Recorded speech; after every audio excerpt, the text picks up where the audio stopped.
সকালে ঘুম থেকে উঠার পর থেকে আমি মনে মনে ভাবি আর আজকে আমি কিতা রান্না করতাম।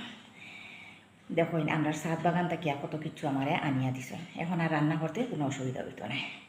এটা হইল গিয়া মিষ্টি লাউর ডগা। এটা তো খুব স্বাদের একটা শাক। কে কে খাইন আমি জানি না, লাইক করিয়া আমারে জানাইবা। আর এখানেও তিতা কেরেলা, এই যে তিতা কেরেলা, কয়েকটা ভেন্ডি, টমেটো আর বেগুন। মোটামুটি আমি সকালবেলা লাগি এই সবজিগুলা রান্না করতে পারবো, কোনো অসুবিধা হইতো না। ও দেখেন, আর তো আমার মাছ আছে ফ্রিজের মধ্যে, মাছ রান্না করতেও পারি, আর নাইলে আমি নিরামিষ সবজিও রান্না করতে পারি। এটাতে আমি শুটকি দিতাম না, কিন্তু আমার শুটকি খাইতে মানে শুটকি একমাত্র চাটনি ভাল লাগে, এই শাকের মধ্যে আমি শুটকি দিতাম না, খুব ভাল লাগবো খাইতে। এটা বাজা কর্ম, আর এটা মিলাইয়া ভেন্ডি আর বেগুন মিলাইয়া আমি বাজা করবো, আর টমেটো দিয়া কোনো একটা সবজি রান্না করবো। দেখুন আমার মতো প্রত্যেক মহিলার সকালে ঘুম থেকে উঠিয়াও একটা চিন্তা থাকে যে আজকে আমি কিতা রান্না করতাম। কিন্তু রোজ দিনও কোনো না কোনো কিছু একটা রান্না করা যায়। মাছ মাংস ডেইলি খাওয়া যায়, মাঝে মাঝে নিরামিষ খাওয়াটা যেমন ভালো শরীরের লাগিয়া, তেমন খাইতেও আলাদা একটা সুস্বাদু ভাত আছে মনের মধ্যে। কের লাগিয়া মাঝে মাঝে তরতাজা সবজি নিজের ছাদ বাগান থেকে আনিয়া রান্না খাইতে ভালো লাগে। দেখুন পরে একটা ভিডিওতে আমরা ছাদ বাগান আমি দেখাইব। আপাতত ও টাইম দেখাইলাম যে আজকে আমি এগুলা রান্না করব।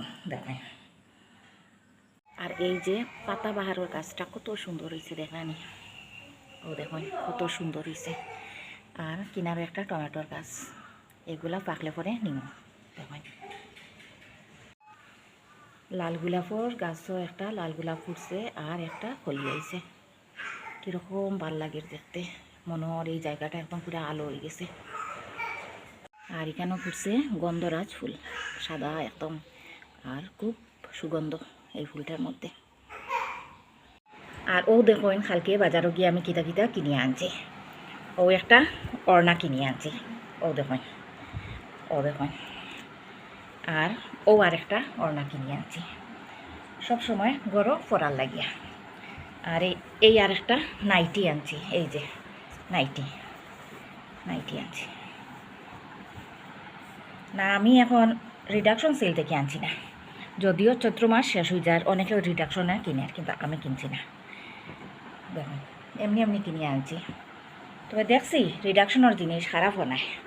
যেমন গরম এবার আরেকটা নাইটি, যেমন গরম বেশি কাগজ জমা হয়ে গেলে আমরা যেরকম ফালাই দিই, রিডাকশনের জিনিসও ওরকম আর কি। বেশি কাপড় হয়ে গেছে কিতা করতো দোকানদারে, তখন কম দামে বিক্রি করিলে, কিন্তু জিনিসটা খারাপ নাই। কিন্তু আমি আনছি না রিডাকশনের জিনিস, আমি আমার এমনিও কিনে আনছি। এই একটা নাইটি আর এই দুইটা ওড়না কিনে আনছি, এটা গরম ফোড়ার লাগিয়া সবসময়।